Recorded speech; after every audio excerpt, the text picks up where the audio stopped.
The International Magician Society's Magic Academy Course of Magic, Volume 35, Sponge-Ball Magic. Now, please welcome your instructor, David Oliver. Hi, welcome to the next video in our series. My name is David Oliver, and on this tape we're going to show you some really cool stuff with one of the best props you could ever use in close-up magic, sponge balls. So let's get to it.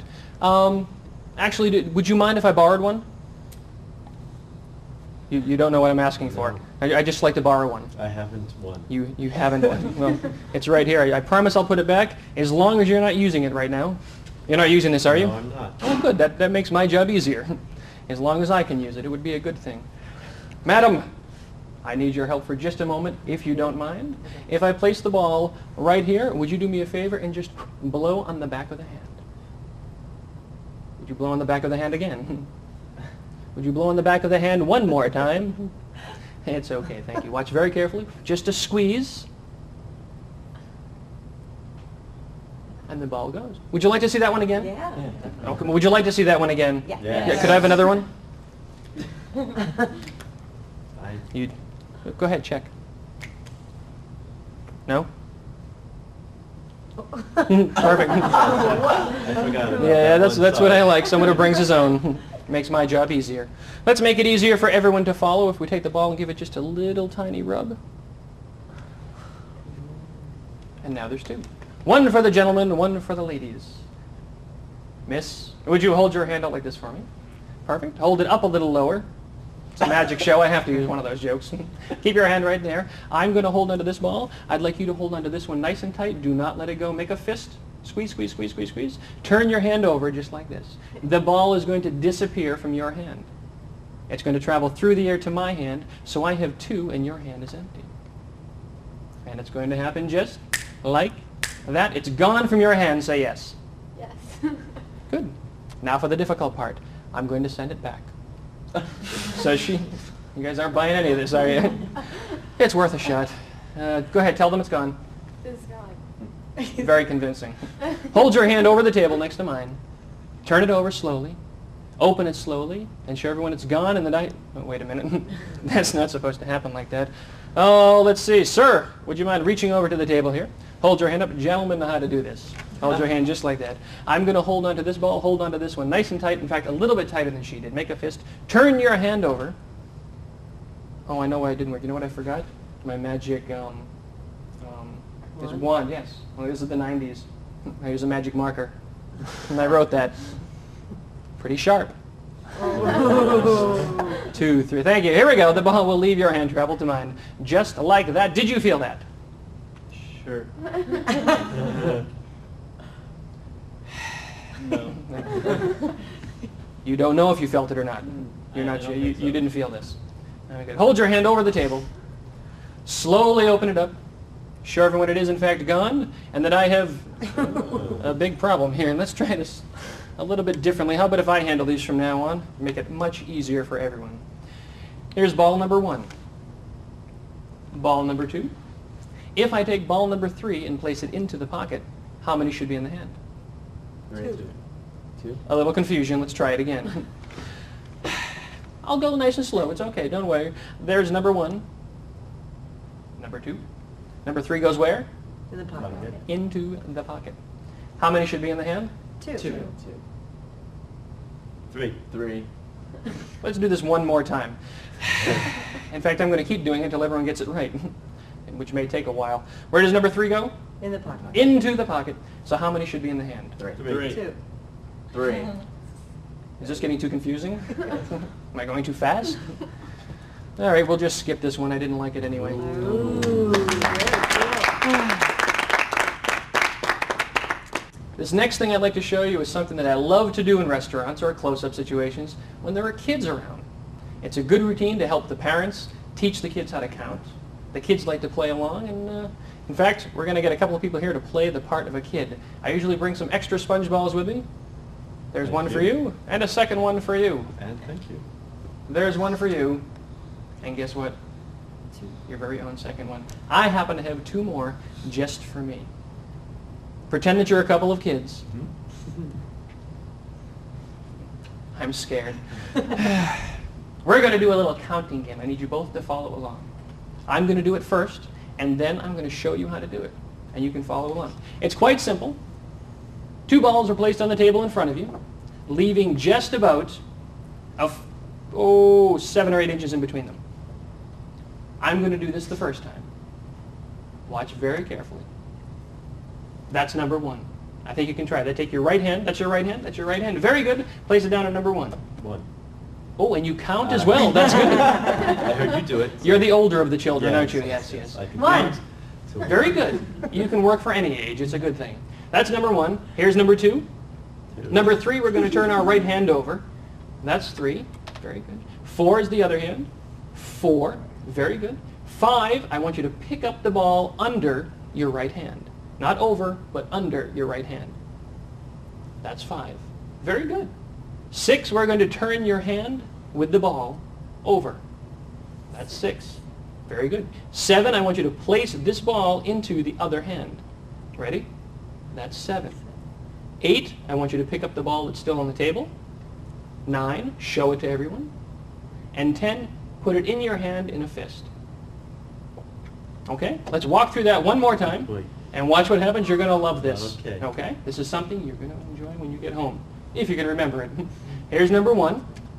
Then we have 2, followed by 3, and 4. You're doing very well. Thank you. 5, 6, 7, 8, 9, and 10. If you wiggle your thumbs, now just your left one, now just the right one, turn your hands over and look. Each ball has changed places with the other one. Isn't that amazing? Watch what happens if you do a little quicker, though. You might be able to stop it halfway through.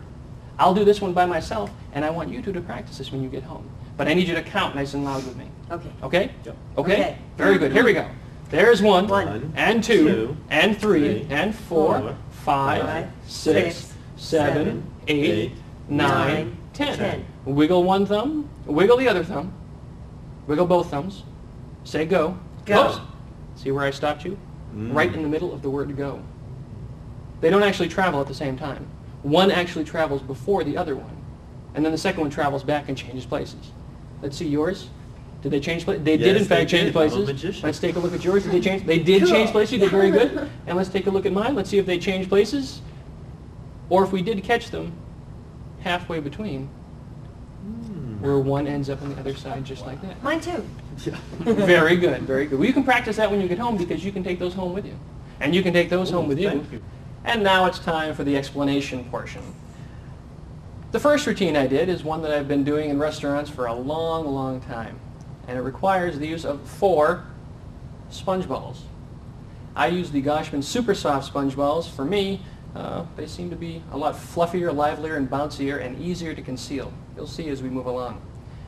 The setup is very, very simple. 2 of the sponge balls go together in the back of a pocket. The other 2 sponge balls go together in the front edge of your pocket. Can't be easier than that, and now you're ready to go. When approaching a table, when approaching a group of people who aren't sure that I'm doing magic, I don't generally like to come up, and I just wipe my nose again, I don't generally like to do that either, so I don't generally like to come up and just do magic right away. I like to get them off guard and ask a question first. So I'll approach the table and say, do you mind if I borrow one? They're stunned. They have no idea what I'm talking about. They don't know what I'm asking for. And they just kind of watch for a moment. As I'm talking, I'll rest, placing my hands in my pockets, taking the 2 balls from the front and keeping them in my hand. Turn to the left, gesture to the person left of me. I generally try to find someone wearing a jacket. This is for the first secret load. I'll pull back his jacket, reach in with the 2 sponge balls, placing one up high above his clavicle, just out of his peripheral vision. He can't see past the edge of his jacket, taking out the other sponge ball. As I take out the other sponge ball, I'll gently press back on his jacket, which will stop him from having a tendency to open his jacket. I'll show everyone the ball, it gets a chuckle at the table, and they think that's all there is to it. But I'm secretly loaded for a reappearance in just a couple of seconds. Now for the first vanish. The first vanish that I do is something I like to call the Oliver Spongeball Vanisharoo. Big name, you can thank Gary Willett for that. It's generally just a retention vanish, but with a couple of small twists. Oliver's twists. The ball is held between the thumb and forefinger of the right hand. Usually when someone does a retention vanish, your right hand is going to reach out, grab the ball, and pull it back in. There's a big action of these fingers flying out to grab the ball and pulling back. I've eliminated that. Instead of reaching these fingers out and grabbing the ball to pull it in, the thumb and index finger will pull the ball back, grasp the ball with one of your fingers, and then stick those two back out again. One more time. You start here, pull back, and stick those two out. This is under the cover of the back of your hand and the cover of your left hand. The ball is placed here. As you start closing your left hand, these pull back and stick out again under the cover of these fingers of your left hand. Close the fingers of your left hand and let your right hand relax down. You can hold the ball in a thumb palm, you can hold it in a finger palm, or you can just crumple it next to your side. As long as you focus all of your attention here, no one will notice this hand if you let it drop in a natural motion. Show this hand that apparently has the ball, squeeze, blow, any other magical gesture you want, slowly open it, and show that the ball has gone. Now you've executed the first vanish. Most people won't look at the other hand right away. They may think about it, but they won't, because I interrupt them and say, well, thank you very much, because sometimes they clap, and I'll say, could I have another? Now he's caught off guard again. He thought he was done. Not in my show. Here's what will happen, one of three reactions. He could pull his jacket open and not see the ball. It's out of his vision, he can't see the ball. That's the perfect reaction. There's another reaction. He could pull it open and see the ball. If he sees the ball, it's an immediate reaction, the audience sees it, he can reach up and take it out. I never reach in and take it out. I let the spectator reach in and take it out. The third reaction, he opens his jacket, does not see the ball, but everyone else here does see the ball. They react, he doesn't. The first reaction that I showed you was by far the best, because no one at the table sees the ball. He does not see the ball. When that happens, you have a wonderful, wonderful situation to make some beautiful magic. Because he's looked, the ball is not there. You say, really? It's not there? Nope. Now check. This will force him to check a little harder than he did the first time. When he does that, he'll pull the jacket back, see the ball inside, and now apparently the ball was not there a moment ago when you vanished it. And he looked a second time and it was right inside of his jacket. It's a very, very strong reproduction of the ball. The ball comes out, everyone claps, you're ready to move on. You still have this ball secretly hidden in your right hand. Take back the ball in your left hand, hold it up, and make some comment to him about how amazing that was to be inside of his jacket. As everyone's laughing and still reminiscing about that, let your right hand relax a little bit and join both balls together. Both balls are now together. Just hold them again in your hand as one. There's a move that's been around for a long time where you take a ball and rub it on the table and split it into two. Unfortunately, there are a lot of table situations that you work at where there are other things on the table and you're unable to put things on the table and spread them around. Take the same move and do it in your hand. Place both balls as one with the crease facing up. Put your middle finger of your right hand over the crease and start gently rolling. As you roll, the balls will naturally separate. If they don't separate, pinch in with these two fingers and just fluff them up a little bit and they will separate in your hands. And now you have taken one ball and helped it to grow into two. You've now cleaned up from the earlier mess of having the ball hidden in your hand and taken their ball and multiplied it. You're now ready for the next phase. This is the second part where you need a volunteer. Ask someone to hold out their hand for you. Have them hold it up, just at about a little higher than waist high for you. So you can accomplish this much more comfortably. Actually, I want to say that one more time just so we can try to keep their hand 3, 2, 1.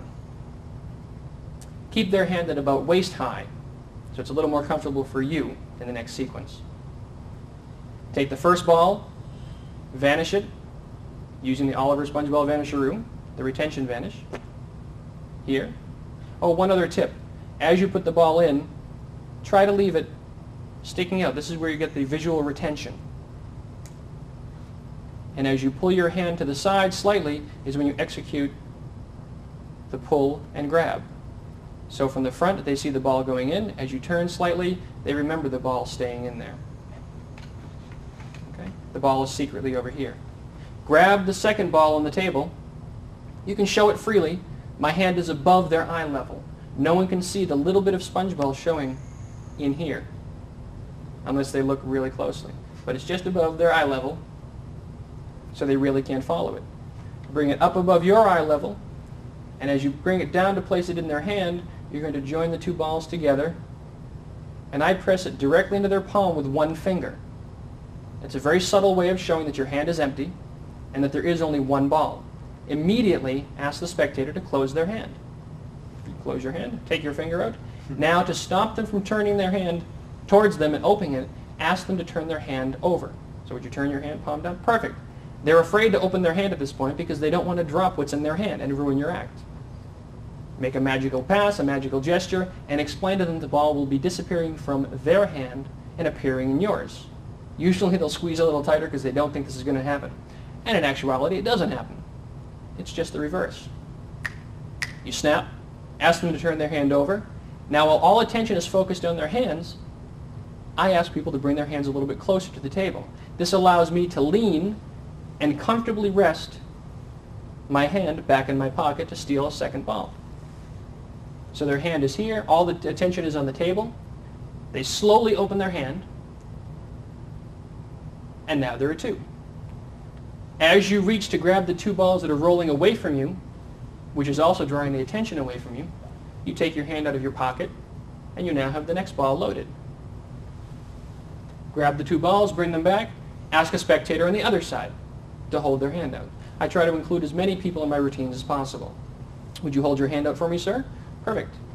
Do the same thing, only with the ball in your hand. We're going to do the same vanish, but with the ball still in your hand. Place the ball here, pull out, it's gone. They don't know that yet. You now have two here. Pick up the third ball. Again, you're going to stop and gesture. Go slightly above their sight line, and as you come down in their hand, join all the balls together. Pressing with one finger, I generally don't have to say close your hand. It will happen automatically because they saw the other spectator do that. If they don't do that, just ask them to close their hand and turn their hand over. Now you're a couple of steps ahead.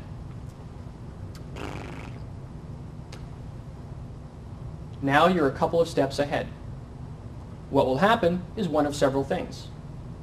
They will follow your directions and have an amazing production of three balls. Or they may wink and nudge at the people at the table and say, I feel two in my hand. That's okay. They've got three. You'll get them either way. So have them hold their hand out. I make a gag about the magic marker. You can use a magic wand, salt, wiffle dust, anything you'd like. Snap your fingers. Would you turn your hand over slowly? Before he opens it, again, ask him to extend his hand over the table. You relax, reach into your pocket, taking out the final ball, hold it in your hand, and have him open his hand slowly. He opens his hand slowly. There are the three balls. Again, reach forward, bring them back. Now you're set for the final phase. You've involved some spectators. You don't want to let the show get away from you. You keep the show towards yourself. The final phase. This is my favorite part. A lot of magicians will take a sponge ball routine, and at the end they have a very large production. Many sponge balls, all sorts of other sponge objects, big things. We'll show you some of those later. This is one that I really prefer because if you're doing table hopping and you're going around from table to table, you'll be instantly reset for your next table. Watch. You have three that are visible and one that is still hidden in your hand. Show the first ball and count 1. This ball is hidden behind your 3 fingers. No one can see it. You're going to place both balls in your hand. It's the old 2 in your hand, 1 in your pocket thing. Most people do it on the second one. We're doing it on the first. Place both balls in your hand. and count 1. It's a very subtle way of showing your hand empty, and they think you only had one ball. The second ball I show between these two fingers and then grab it with my thumb. They remember the picture of this a little bit more. Ball number 2. I now have 3, but they assume there's only 2. Come back for the third ball on the table and say, I'll place this ball, number 3, into my pocket. You don't actually do that. You retain it in your hand. But don't take your hand out of your pocket just yet. Ask the audience members how many balls should be in your hand. They'll shout out a wide variety of numbers, usually 2. Open your hand slowly and show them all 3. When the attention is focused here, that's when you take your hand out of your pocket again with the ball. Again, place the 3 balls back on the table. Now the spectators are ready to kill you. They're going to be watching like vultures this time. Do it exactly the same. There's ball number 1. Same move. Ball number 2. They've seen your hand empty again.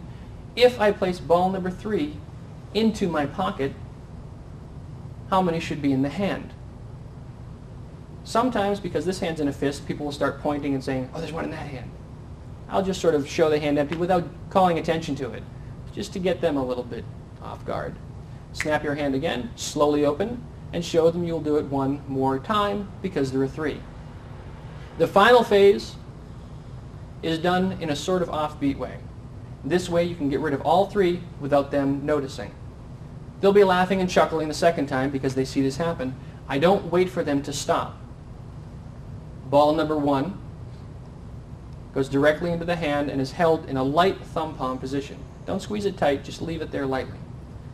Ball number 2, I'm going to show, but I'm not drawing attention to it. As part of the patter, I'll talk to the audience members about not being able to follow the first 2 times.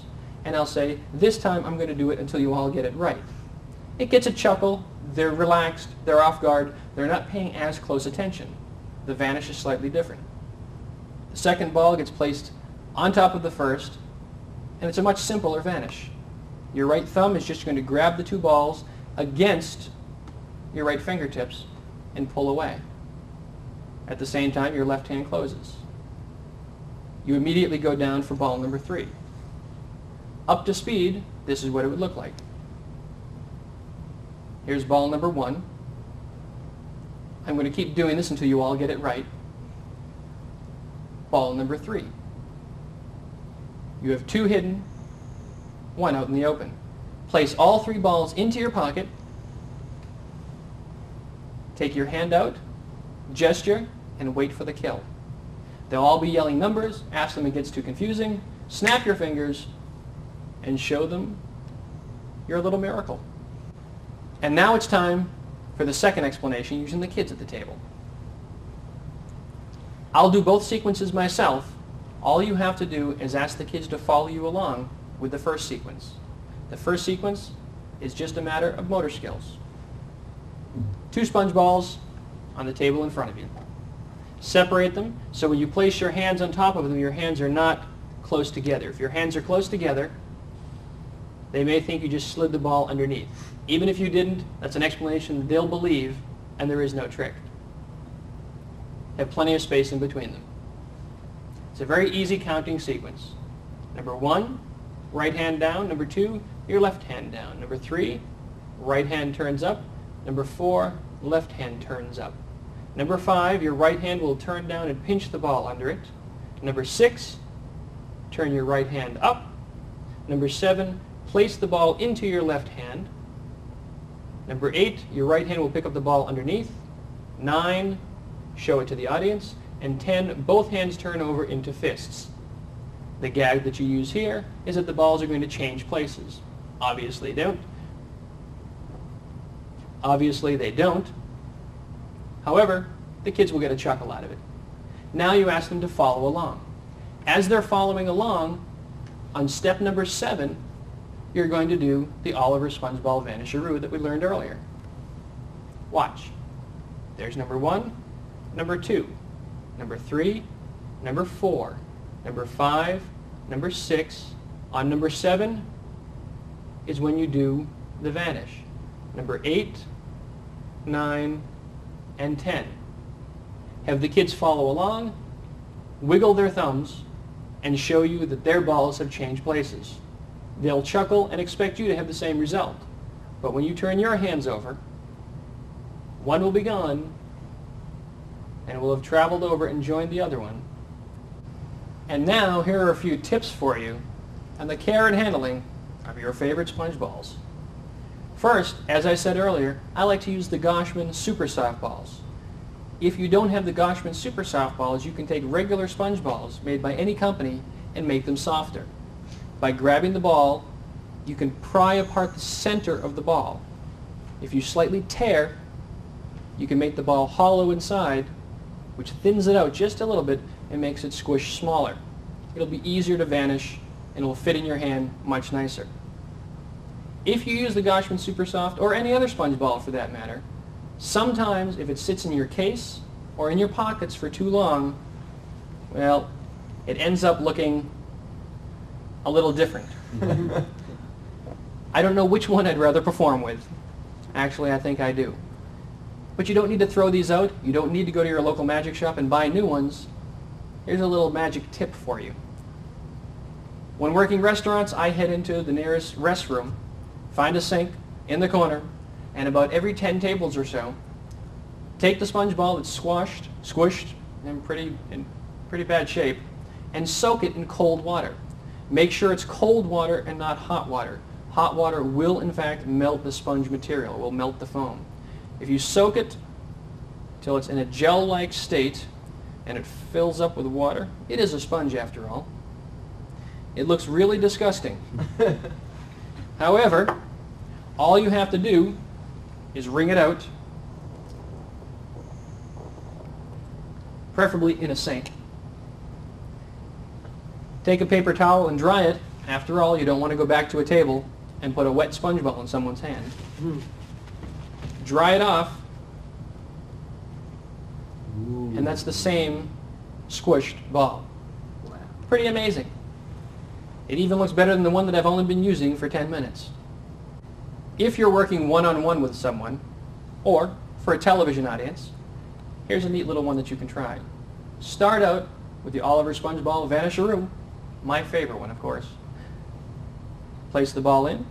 As you begin to show this hand empty, you load the ball to the back of your hand and hold it with your thumb for just a moment. Both hands are empty. As you close your hands, you can grab the ball again, show that it's still gone, or reproduce it. Now let's take a look from the back. Here's the back view. The first vanish. Open the hands. They've seen the inside of the hands. Give them a chance to see the outside of the hand. And it's back. Beautiful. Well, I hope you've enjoyed learning about sponge balls. I've had a lot of fun doing sponge ball magic over the year for my friends and clients, and I hope you do too. Keep practicing and enjoy your magic. Thanks for watching.